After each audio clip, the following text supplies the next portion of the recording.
ജില്ലാ league football ചാമ്പ്യൻഷിപ്പിലെ പിന്തുണയുമായി കോഴിക്കോടിന്റെ സൂപ്പർ ലീഗ് കേരള ടീമായ കാലിക്കറ്റ് FC 11 ഡിവിഷനുകളായി നടക്കുന്ന ജില്ലാ ലീഗ് ഫുട്ബോൾ ചാമ്പ്യൻഷിപ്പിൽ ജില്ലയിലെ 70 ക്ലബ്ബുകൾ പങ്കെടുക്കും.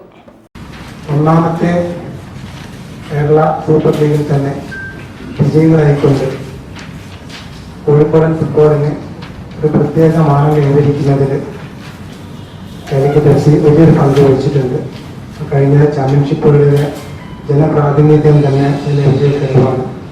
വരും വർഷങ്ങളിലും കൂടുതൽ മികവോടുകൂടിയാണ് കാലിക്കറ്റ് FC ഈ സൂപ്പർ ലീഗ് കേരളയെ സമീപിക്കുന്നത്.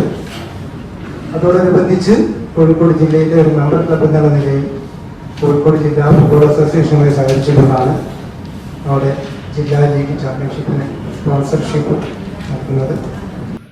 കാലിക്കറ്റ് FC ജില്ലാ ലീഗ് ഫുട്ബോൾ ചാമ്പ്യൻഷിപ്പ് എന്നാണ് ടൂർണമെന്റിന് പുനർനാമകരണം നടത്തിയിരിക്കുന്നത്. വിജയികൾക്ക് ട്രോഫികൾക്കും മെഡലുകൾക്കും പുറമെ ചരിത്രത്തിൽ ആദ്യമായി ക്യാഷ് അവാർഡുകളും നൽകും. ജില്ലയുടെ വിവിധ ഭാഗങ്ങളിലെ മൈതാനങ്ങളിലാണ് മത്സരങ്ങൾ നടക്കുന്നത്. F ഡിവിഷൻ, E ഡിവിഷൻ മത്സരങ്ങൾ കൊയിലാണ്ടി സ്പോർട്സ് കൗൺസിൽ സ്റ്റേഡിയത്തിലാണ് നടക്കുക. ഏറ്റവും അടിത്തട്ടിൽ നിന്നും ഫുട്ബോൾ താരങ്ങളെ വളർത്തിക്കൊണ്ടുവരികയാണ് ലീഗ് ഫുട്ബോളിനെ പ്രൊഫഷണലാക്കി മാറ്റുന്നതിലൂടെ ലക്ഷ്യമിടുന്നതെന്ന് ജില്ലാ football association secretary K. Shajesh Kumar, Calicut FC CEO Mathew Korath എന്നിവർ വാർത്താസമ്മേളനത്തിൽ വിശദീകരിച്ചു. News bureau, Kozhikode. പൊൻപുലരി 2025 ജനകീയ സാംസ്കാരിക